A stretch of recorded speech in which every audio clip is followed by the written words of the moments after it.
ఆనాడు పనిచేసినటువంటి కాంట్రాక్టర్లకి, ఆనాడు పనిచేసినటువంటి సర్పంచ్లకు, ఎంపీటీసీలకు, రిటైర్డ్ అయిన ఉద్యోగులకి నేను అడుగుతున్నా, నేను చెప్పకూడదు, బాగా ఇది అనిపిస్తుంది.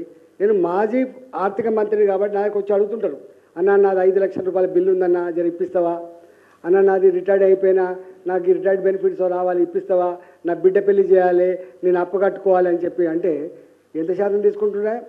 ఇవాళ ఫైనాన్స్ డిపార్ట్మెంట్లో 7 నుంచి 10% కమిషన్ లేకుండా ఒక్క బిల్లు కూడా బయటికి రాని చరిత్ర వాస్తవమా కాదా? ఇదేనా ఈ ప్రభుత్వం? ఉందా ఎప్పుడన్నా? నేను కూడా 5 ఏళ్ళు పనిచేసిన ఫైనాన్స్ డిపార్ట్మెంట్లో. ఎప్పుడైనా విన్నారా ఎప్పుడైనా? ఇళ్లల్లో ఉండే వాళ్ళు కూడా మొత్తం దుకాణాలు ఓపెన్ చేసి గట్లాడి ప్రభుత్వం వీళ్ళు మాట్లాడతారు ఇంకా వీటి గురించి వాటి గురించి. జ్ఞానం ఉండాలి. ఫస్ట్ గిట్లా చేసినప్పుడు గిన్ని ఏళ్ళు వెనుక చూపిద్దానే భావన ఉండాలి.